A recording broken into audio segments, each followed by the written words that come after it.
So we have a child who really needs to work on it, like basic number sense. They're in a middle school classroom. We want to increase inclusion, but also meet their specific needs, right? So this is a giant problem.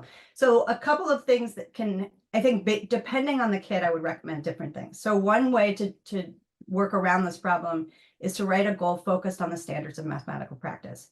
So a goal that's more about that child's engagement in the classroom, their participation in the classroom, and like what they're doing, the how of how they're engaging, their talk, their problem solving, their collaboration, then the content.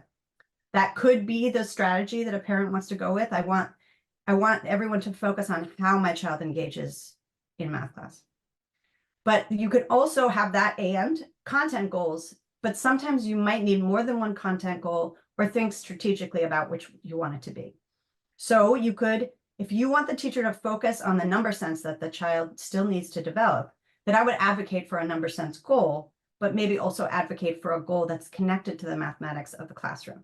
So you can have a goal that's on number sense where you say something like a child can develop number sense through work with manipulatives, through work like connected to their real experience, right? But also, and this is pretty tricky, but there are ways to connect grade level mathematics to the mathematics a child is learning. So for example, if you think about algebra, like algebra has a ton of different goals in 7th grade, but one of the main ideas about algebra is equivalence. So the idea that, A plus B equals C, right? It's that it's a bunch of equations. And if you don't understand that these two sides are equivalent, you can't do any of the algebra. That's a core idea. But that idea also can be used with kids who are working on earlier grade level things. They might not be working quite on a variable.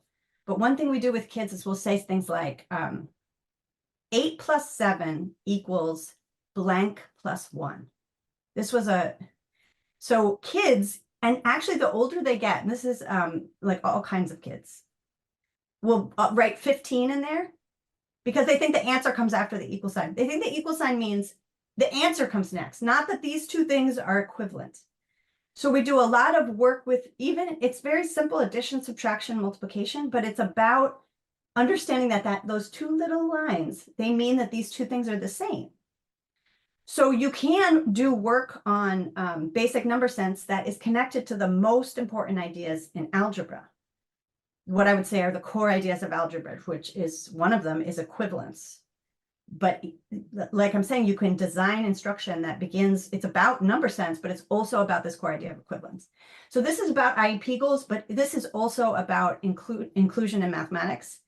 It requires a lot of understanding of mathematics to do this work because you need to be able to say, okay, algebra, what is the core idea here I want this child to come out with? They're not going to understand everything about algebra in the 7th grade class, but what is like core and important? And it might be equivalence.